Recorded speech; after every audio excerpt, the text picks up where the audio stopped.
How's it going, guys? Tom here, and I'm going to be starting a new YouTube series called Showdown Slam.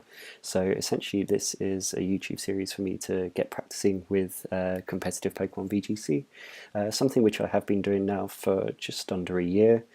So a little bit of practice with the VGC 15 meta, and obviously more experience with the VGC 16 meta now. So the reason why I'm doing this is a lot of reasons behind it is because I'm really inspired by the recent World Championships where we saw Wolfie Glick win around this time about 12 hours ago, so just to timestamp this video.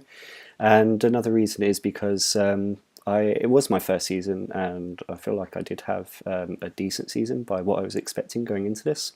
But I do feel there's a lot more that I can improve and do better with. So that's what this series is trying to get me to do, to try out different teams, get going with more practice on a regular basis. I think that was something that really let me down last year, where I got off to a decent start. I went to in the VGC 15 series, I was starting to sort of top cut a few local PCs and things like that, and I even won a local tournament in London, which wasn't the most competitive tournament ever, but it was a nice confidence boost, and there are a couple of players in that do play regular competitive VGC, so that was really cool. Besides that, the only thing I really did was top cut the Wakefield regionals back in January, where I came 18th. So did I say a top cut? I mean top 32. So I got a decent amount of championship points from there, and I felt like that was the point where I could really build on my season and potentially qualify for Worlds. Funny thing, I wouldn't have been able to go to Worlds anyway just because of money, but it would have been nice to at least qualify. But I ended up really not doing anything after that. I didn't earn any championship points after that. I tapped out at 92 CP, which isn't a great deal, and I feel like I could have done a lot better. Granted, I didn't go to nationals this year, and also only went to I think 2 regionals in the end, so I could have definitely gone to a lot more of events. I went to a lot of PCs, but I think I only got 3, maybe 4 finishes out of that are worthy of CP. So next season, obviously starting in September, maybe October, we'll have a new championship point structure and Worlds format structure changes announced at the end of September, I think. And I'd really like to make sure that I go into next season fully prepared, have a lot of practice behind my belt, and start doing this on a daily basis, because that was something that I didn't do last year, and I think it really showed. So while making this first video and recording it, I was using an old laptop, and I forgot that the audio, the sort of microphone headphones plug-in wasn't really working. And what that meant is the sound for that of my voice wasn't great, and it didn't really make for great listening while the viewing, decent. Screen recordings and some battles. So what I'm going to do is post commentate my games. So they are pretty fresh. I'll probably forget a few plays here and there, but they're about as fresh as they can be. I literally did them about 15 minutes, half an hour ago. So we're going to get started here. I'll just open up my screen here, and we have a Dialga and Kyogre core. So the reason behind that is I feel like what better way to start practicing for the next season than to find a counter team to the team that was so popular and strong at Worlds this season, which was Ryoga. And I feel like Dialga and Kyogre counter that core very well. And I've also got some neat tricks up my sleeve to be able to counter Groudon and Xerneas, maybe dual Primal as well.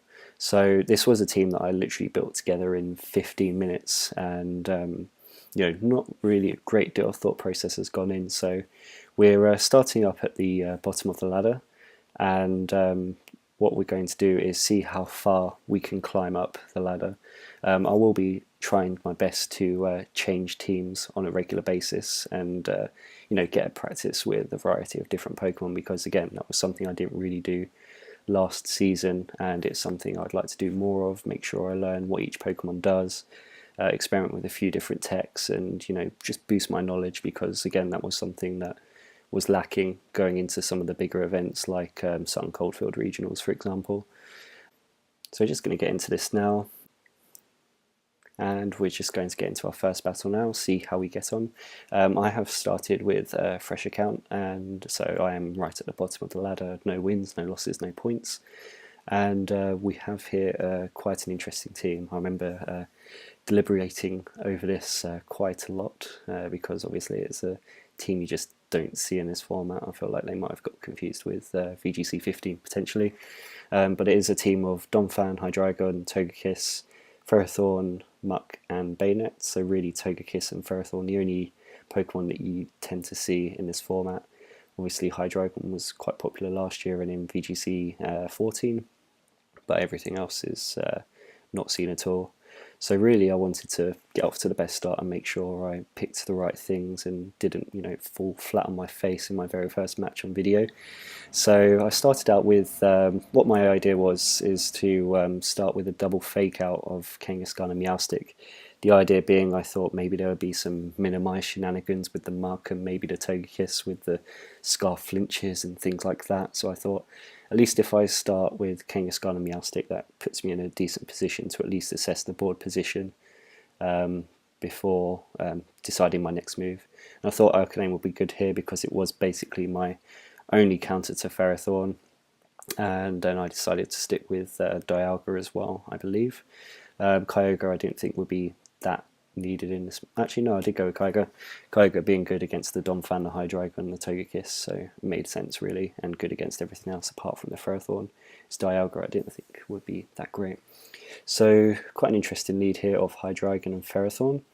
What I decided to do is fake out into the Hydreigon and fake out into the Ferrothorn with Meowstic more importantly, as I only wanted to take one round of Iron Barb's damage. Hydreigon protects, which is fair enough. The Ferrothorn doesn't mind fake out because it's Iron Barb's damage does a lot, and what we actually find out there is the Ferrothorn is Rocky Helmet as well. So Meowstic taking 2 lots of damage there, which isn't that great, but I'm not too fussed. Meowstic isn't the bulkiest Pokemon anyway, so I'm not too concerned with it taking damage there. And what I feel like doing here is actually going for the double edge, I think, onto the Hydreigon.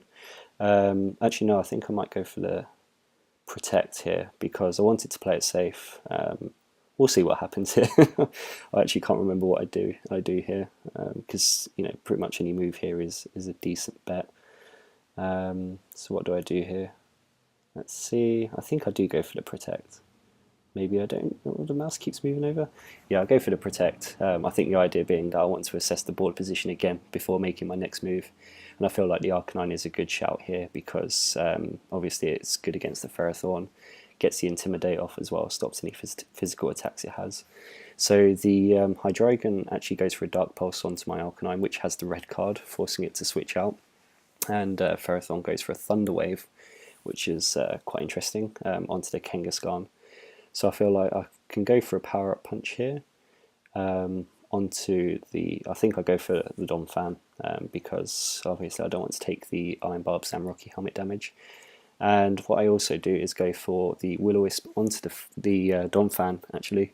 I was debating the Ferrothorn, but I felt it wasn't really doing a lot with an Arcanine or a Kangaskhan in there, and it might actually just switch out. So I decided to go on the Donphan, which is most likely going to be a physical attacker, so I go with that. And as I say, Ferrothorn switches out to Hydreigon, which I could have potentially called, and gone for the Power Up Punch onto that with Kangaskhan, but decided not to. Kangaskhan gets the Power Up Punch off, and Arcanine actually misses the Will-O-Wisp, which leads to Donphan actually taking it out with an Earthquake and getting some good chip onto the Kangaskhan. So to retaliate, I bring out the Meowstic, and I feel like I can go for a fake out here as well. After the I choose my move for the Kangaskhan, which is quite a simple Power Up Punch into the Hydreigon, and I know that's going to most likely take it out, and I feel like fake out into the Donphan is pretty safe, as a critical hit onto the Hydreigon takes it out. I'm not sure if that would have mattered given that I was Power Up Punching anyway, but we take those, it always helps. And finally we actually see the Bayonet, so Donphan and Bayonet in the back for this opponent of mine, and I feel like a double edge I might as well go for in a Donphan. I have no real need to Power Up Punch anymore, And I'm fearing Prankster Will-O-Wisp from this Bayonet, so I do actually go for the Safeguard here. This Kangaskhan can't do anything to Bayonet because I haven't got Sucker Punch, and the Double Edge just does take Donphan out in one hit. And Meowstic does... actually, dog? Yeah, I did go for the Safeguard, so yeah, so that protects the Will-O-Wisp. What I find interesting here, and I did get a bit confused, was Bayonet, despite being Prankster, the Will-O-Wisp went last. So I'm not sure why that happened. It's very odd. But yeah, here again, I go for the Power-Up Punch onto the Ferrothorn, and I just go for the Thunder Wave onto the Bayonet, you know. These two Pokemon can't really do anything to Bayonet, and really I'm just hoping for Bayonet to take out one of these things so I can get a free switch into Kyogre. But it actually does go for the Destiny Bond, which is a little bit annoying. I'm not sure what it's expecting there, because Kangaskhan can't do anything to it, especially if it's Sucker Punching, because that doesn't work with Destiny Bond, so not sure what my opponent was going for there. I managed to take out the Ferrothorn with the Power-Up Punch, and that gives me the free switch into Kyogre, which is great. The Kyogre can quite easily go for an Origin Pulse here. I was a bit worried about missing, but it was kind of getting to the end of the game, and I felt like I had this in the bag. Maybe a bit risky, but I felt good about this. So maybe I could have played this potentially a little bit better, you know, only winning 2-0 against a team with non-Ubers, but you know, a win's a win, and we take those. And more importantly, it's first win of this new channel and this new fresh account that I've created. So I'm going to get into the second game here, and it is against the world's winning team, no less. So the team used by Wolfie, Marcus, Barris, I think maybe one or two other German players, maybe a few other players as well. But it was mainly Wolfie, Marcus and Barris that got featured on stream with this team. The core is really good. I do like this team, and I was tempted to run Ryoga after seeing Worlds, and then when I saw this team, you know, Ryoga win Worlds, I was like, yeah, maybe I should run it. And then I thought maybe I should start thinking about going one step ahead with what's popular and what's strong, and thinking about what counters it, because that's certainly something I didn't do last season. So I know I'm thinking here, I know I want Dialga to lead, because I feel like Dialga gets, does quite well against a lot of this team, except for the Hitmontop, so I'm pretty sure I want that to lead. And I'll go for the Meowstic as well. I accidentally picked the Kyogre here, but quickly correct that. The Meowstic is obviously good for fake out pressure and, you know, potential helping hands and things like that. Kangaskhan in the back is good for future fake out, so both of us potentially bringing two fake out users. And I think I actually go for the Amoonguss. Do I go for the Amoonguss? I think I do go for the Amoonguss here, just in case there are any trick rooms that happen in the game. Actually, no, I don't. I go for Kyogre. Okay. I'm not sure why. Maybe it's to take out the other Kyogre, because I don't really have anything that can do big, super effective damage against it. So here, I have a feeling Raichu is going to go for the fake out, and what I instead tried to do is safeguard. I know Raichu has access to Nuzzle, and I know Gengar has access to, well, I think Gengar has access to Will-O-Wisp, if my memory serves me correctly. So I feel like Safeguard is a safe play here, because then I can stop those status effects. Gengar does go for the Taunt, activates my Citrus Berry, and Raichu's obviously got the fake out onto Dialga there. Excuse me. So helping hand onto Dialga, just trying to get this Raichu out of the way. I know as soon as I get this out of the way, it's free Thunder Waves and free Thunders onto Kyogre and Gengar and anything else all day long. But my player does, or my opponent does. I don't know if they actually predict this. They start off with a Taunt, obviously, from the Gengar, and Raichu does go for the Volt Switch, and he does actually switch in his Rayquaza here. So I'm not sure if he predicted I was trying to go for the KO onto the Raichu or not. But, you know, a Helping Hand Dragon Pulse on Rayquaza is going to hurt, and it does bring it down to its Focus Sash. So Gengar has taunted the Meowstic. Probably something I should bear in mind in future is Gengar is probably going to be quite happy with constantly taunting a Meowstic and trapping it in before it does any major shenanigans to their team. But I'm kind of okay with this. I know I can take out this Rayquaza anytime I like, and I know I can do big damage onto the Gengar as well. So I am going for another Dragon Pulse onto the Rayquaza. I feel like maybe he could protect, but at the same time, this Gengar isn't doing anything to me. And, you know, it could knock out my Meowstic. If it does, great. But at least I can try and get the knockout. And if it protects, then, you know, we've just burnt another turn of Taunt. So, yeah, the Dragon Pulse does knock out the Rayquaza. And again, I'm just kind of forced to fake out here. Nothing really I can do. So there's that. And I think I just go for another Dragon Pulse here onto the Kyogre. Again, I have no real reason to target down the Gengar. At worst, it can Sludge Bomb my Meowstic, which isn't going to, you know, it probably do a lot of damage, but I'm not too concerned with that. It's probably going to be a 2-hit KO anyway. And obviously the Kyogre could protect. If it does, again, we burn another turn of Taunt here, and, you know, nothing really happens. There's no real progress made in this game. So yeah, I just go for the Dragon Pulse here, and for some reason Gengar goes for the Taunt, either a misclick or the player acknowledging that he can't do anything with Gengar to this team. Kyogre gets the Water Spout, which is enough to knock out the Meowstic from about 75% and do a good chunk to Dialga as well. It is worth bearing in mind that this Dialga does have the Assault Vest. So it took about 25%, which I guess isn't bad when Kyogre's on 75% and in the rain. So there's that. So I go for a Dragon Pulse onto the Kyogre again. Gengar protects, and Origin Pulse as well, just to try and take out the Gengar. I think the main idea behind this was to force the Raichu to switch in so I could take that out. But I do decide to go for a Thunder here, I think I go for a. Actually, yeah, I'll go for a Dragon Pulse onto the Gengar, but the opponent moves well here. I do get the Dragon Pulse off, does good damage, but I Thunder into the Raichu switch-in, which isn't ideal, and I feel like, you know, well, maybe I could have again played that a bit better there and gone for an Origin Pulse again. Perhaps that would have just knocked it out and been the safer play. So with Kyogre, I decide to protect. I feel like this Raichu might actually go for the Volt Switch onto the Kyogre and do some good damage with that special attack boost. And I Dragon Pulse the Gengar here, I believe. It actually goes for the Nuzzle, which is quite interesting. Sort of tells me maybe it doesn't, well, it should have Volt Switch, but I would have thought it would use it unless it wants to paralyze it first, which I guess is understandable. And the Dragon Pulse just goes into the Gengar Protect. So what I decide to do here is I actually double into the Gengar. What I want to do is make sure I take that out because it can't protect anymore. The Raichu could quite easily switch into the Kyogre as well. So there's a few things to consider here. I think here I just want to knock out the Gengar, stop it from doing any more damage to my team. And Raichu's guaranteed to get a Volt Switch off anyway because it's faster than my team, so if it does Volt Switch, it's just going to bring in the Kyogre, and there's no point targeting that just yet. Gengar does actually get the Will-O-Wisp off onto Dialga, so it puts it on a timer there.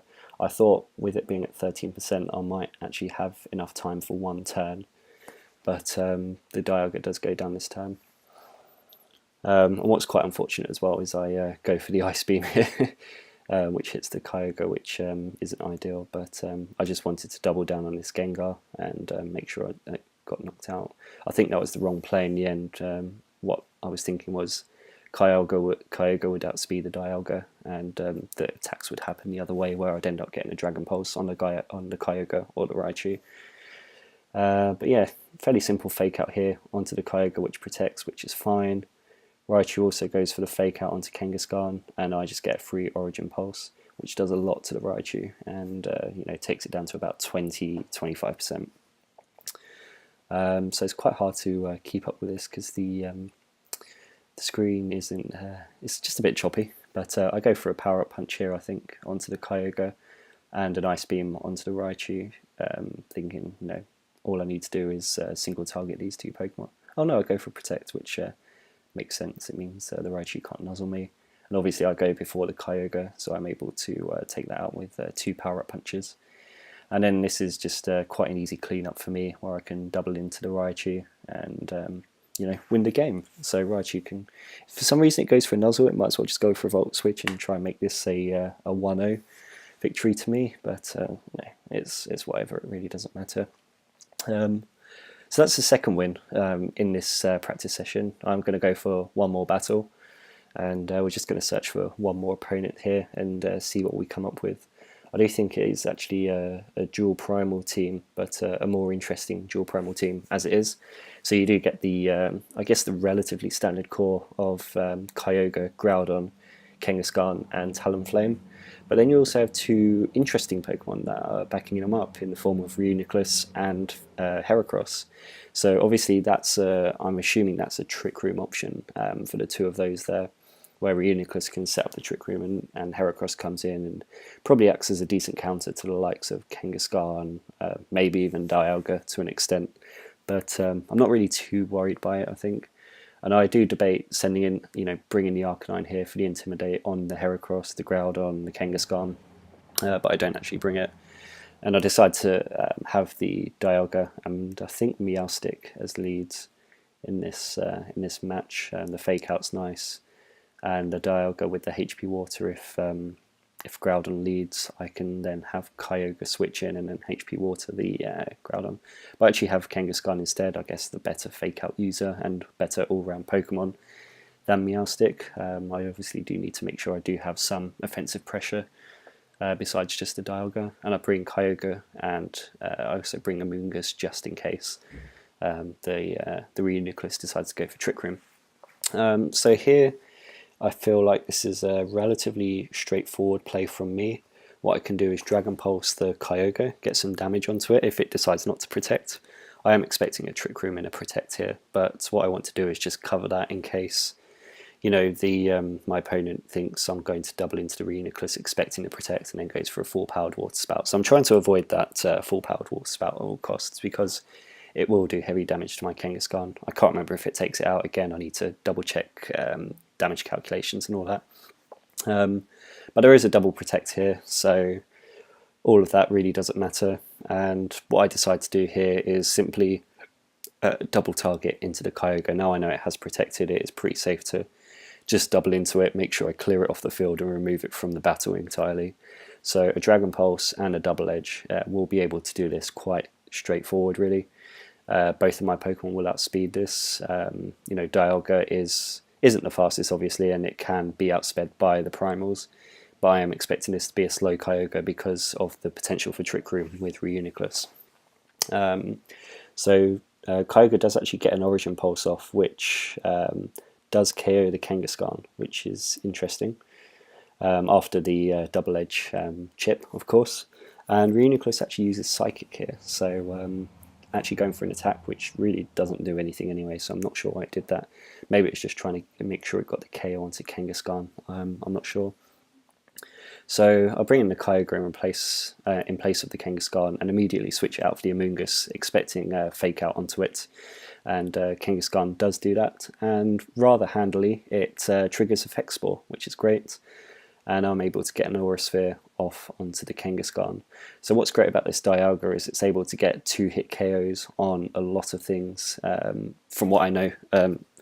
This is obviously just based on 3 matches so far, but I did play test as well with against another team on my other account, and it did get a 2-hit KO on Xerneas, which is great. Obviously it is meant to get a 1-hit KO on Groudon in the rain with HP Water, so that's always good. My opponent, just to clarify, my opponent does forfeit here, and I think what I would have done here is just gone for another Aura Sphere into the Kangaskhan, and the game would have been quite easy to wrap up there. I would have Rage Powdered with Amoonguss as well, just to protect from any power-up punches into the Dialga, for example. I guess it wouldn't have mattered so much actually thinking back, because the Kangaskhan was paralysed, so it would have been a free, maybe a free Spore into Reuniclus, but thinking about that more, it might have Overcoat, which shields it from those kinds of attacks. But I would expect the Groudon to be in the back, and that's one of the other reasons why I switched out Kyogre, so I could eventually win the Weather War when it came down to it. And then I obviously would have Hidden Power Watered it. So that was a good series of 3 games, 3 wins. I think despite the rating there in the bottom of the screen, I do think I finish this series of practice rounds in the 1100s. So, you know, good start. 3 wins from 3. The team by no means is perfect. It's just something I'm trying out and will you know, hone and perfect over time. I'll probably have this team going for a couple of weeks, see if I can get to. I think the first target is the 1400s or so. Like I say, I've never really laddered on on Pokemon Showdown that much. I think the highest I have ever got to is around the 1400s. So it'd be good to get there as a starting point and then go up from there. I know obviously there's much higher you can get, and that's something I'd like to try. And then when it comes to Battle Spot, the highest I've ever really laddered is, I think, again, maybe the 1600s or the 1700s. I actually did take part in the June International Challenge, where I finished with a rating of high 1600s after getting to about mid 1700s and then tilting down from there. So, you know I can do reasonably well on ladders, so it's just a case of, you know, doing it regularly and getting that consistency in, and making sure when I do, you know, start climbing, that I am consistent and you know, keep climbing, or, you know, not dropping down. So hopefully you enjoyed this video. That's going to be it for today. Hopefully I'll try and return tomorrow with some more practice battles and see where I can get, if I can get higher up the ladder and face some sterner opposition. Maybe we'll get some more worlds themed teams against us, and I really do hope that this kind of Dialga Kyogre core really does shine against the, you know, the Ryoga teams that we might see as a result of them being so powerful in worlds. So yeah, that's going to be me for today. Do feel free to give me some feedback on this. Like I say, this is the first time I'm going to be doing this, and it'd be great to hear your thoughts and see if there's anything that I can do to improve. So with that, thank you for watching, and I'll see you guys next time. See ya.